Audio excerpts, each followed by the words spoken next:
Hi guys, this is Ronnie Rice back at you. Thank you guys for joining me again on the YouTube page in regards to success, business, motivation. Be sure to go over and follow my law page. Well, it's not law page, but my channel, I guess. What I'm doing is going to be doing 2 videos a week. One is going to be on business success and motivation, and the other one's going to be on law. Obviously, I'm a lawyer, and I tried for a while to kind of steer away from that because unless you're legally spot on, you can kind of get caught up in different things. But what I find out, I get a lot of calls about just different things. So look out for that. So I'm doing 2 videos a week. One's on law, and one is basically on business success and motivation. So this video is going to be about 7 tips on trying something new. I know a lot of times that I'm talking to you guys where it seems to be very simple issues, but I know for me, and I'm speaking for myself, I can only speak for myself, is that when I'm trying to do something new or be a better person, sometimes I have issues with just trying to deal with the small nuances of it, okay? So for example, I really wasn't a big reader when I was growing up. I was pretty much playing outside or, just working or something like that, and never really fell in love with reading until I got to college.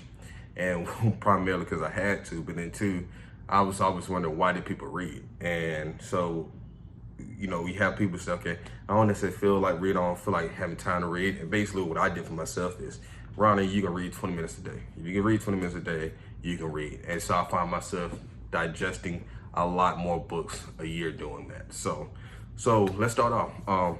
We all been there when we're trying something new, right? We don't know what the first step is.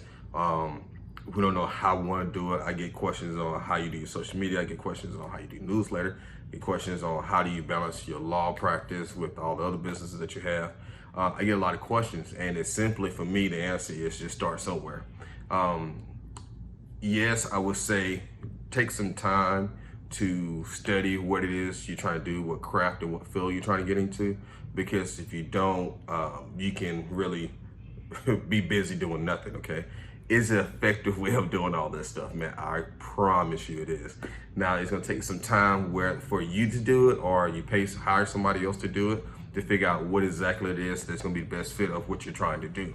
So what I tell people is start anywhere, okay? Start, if you want to sell t-shirts, start selling just plain t-shirts. Get them offline, sell them for markup. If you want to start doing printing, do print on t-shirts. Just start anywhere. As you go along, which goes to my next thing is, as you're doing research, you're gonna find out it's better ways to do it. But here's the thing, and you're gonna get criticism, you're gonna get, some people say haters. I got my own theory on that, and that's a video for a whole nother time. But essentially for me is, what I find out is when you try things, you're gonna have people who don't talk about you and say, oh, you can do this thing better. You can take that 1 or 2 ways. You can say 1, you get frustrated, stop doing what you're doing to do and stop being consistent. Or 2, you can kind of take that criticism or that hating or whatever you wanna call it and actually try to make yourself better, right? So, and then when I first started doing these YouTube videos, I had a colleague of mine who was like, hey, you need to watch this 2-hour YouTube video on how to do YouTube. I was like, oh, I'm done, I don't have time for that. I got, I'm pretty smart, yada, yada, yada. But essentially that video has come to help me. So, but if it was for me to take that initial step on the YouTube and then just constantly pumping out value content, and I'm not just talking about value content just for content value purposes, but actually seeing a need and fulfill it. One of my mentors is A.G. Gaston. As you can tell, their book right here, Green Power. I have 1, 2, 3 copies of it. And one of his mottos is find a need and fulfill it. So that's one thing I would tell you. 1, start. 2, as you're doing, you're gonna find different ways to do it. Never stop doing research and trying to better your craft. Just like a lawyer, just like an NBA player, and LeBron James is always finding ways to eat better, some type of new formula to drink and form a drink or stuff like that. Third thing I would say, decide how you're going to determine if you messed up or not, okay? Simple as that. Find your benchmark. What is gonna be your equation? What is gonna be your, hey, I could have did this thing better, okay? Or I killed my goals. So I would say, when you're thinking about that, make sure you're thinking about great parameters. So what I mean great parameters are keystone marks. So what do you want to call it? Some people want to say, okay, I want to make sure that I'm an influencer and they want to have 10,000 followers on Instagram. Okay. All right. To have the followers, you can go buy them or you can do whatever. But is that really your end goal? Your end goal is probably to make more money on Instagram. So does that kind of indirectly relate to having followers? Yes and no. Yes, if you have quality followers, folks who are engaged with your material, who actually want to see the material that you're putting out and content you want to put out.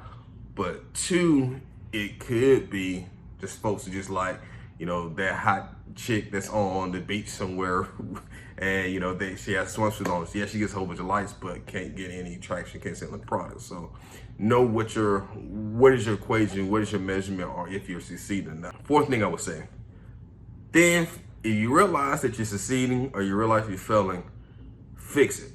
Okay, don't just sit there and like, oh man, you're not getting the traction you want, or you're not getting the momentum you want. Well, why?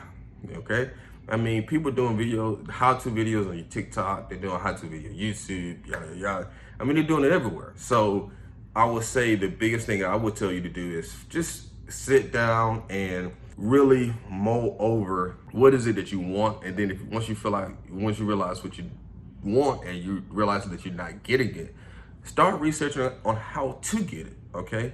And what you need to do. And one big component I realized is, for me, and this is just me speaking from experience, people follow you because one, they like your personality, they like for me, people follow me because they like my personality, they like that I'm direct, they like that I actually adding value. Sometimes you watch the YouTube videos and see people just rambling on, and I'm not one of those people at all. I just, one, don't have the time for it. Two, I hate when I watch it. I just want people to provide value for what I'm viewing that video for. So that would be my advice to you. That fourth is, once you realize you're doing something wrong, fix it. Last thing I would say is try your best to minimize your damage, okay? Try your best to minimize your damages. What I mean by that, okay, if you try some new product out, okay, you're about to sell sweaters. Don't launch your sweaters in the middle of dead summer. No brainer, right? I mean, you'd be surprised how many folks who are trying to sell sweaters in the middle of summer. When you're in the summer, what's the last thing you're thinking about? Anything cold. You're trying to get a cold drink. You're trying to find a bathing suit. You're trying to find a place to Airbnb at the beach. You're trying to get coronavirus. I mean, it's so many different things that you're thinking about, and a sweater is just not it. So for me, find the best way to minimize your damages.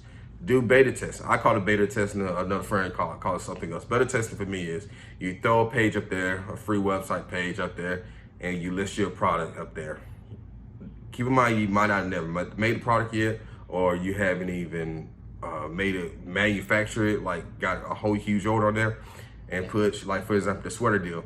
You got a large sweater, medium sweater, and small sweater. Put it up there. See how many people got that, and actually put that information in. They want to buy it. Once that page comes up, and you say, hey, sorry, I don't have this product in stock, but I will let you know when it is in stock. Then you take those numbers and you realize what people actually want. And a lot of times you think that people want stuff, but they really don't. So let's go back over the 5 things that I want guys to talk to you about when starting something new. 1, start anywhere. Don't matter how you start, when you start it. Second thing, do research. Don't just jump out there. Do some research on it. Thirdly, have your own equation of how you know if you're succeeding or you're failing. 4th, fix it. Find a way to fix it if you're messing up. And 5th thing I would tell you is minimize your damages. If you can find a way to minimize your damages, I guarantee you'll be successful in almost anything that you try. I hope this video has added value to your life. Please like, share, comment, DM me on all my social media platforms. I'm on Facebook, Twitter, Instagram, TikTok. My handle is Get Rice Now. That's GETRICENOW. Thank you. You have a great day.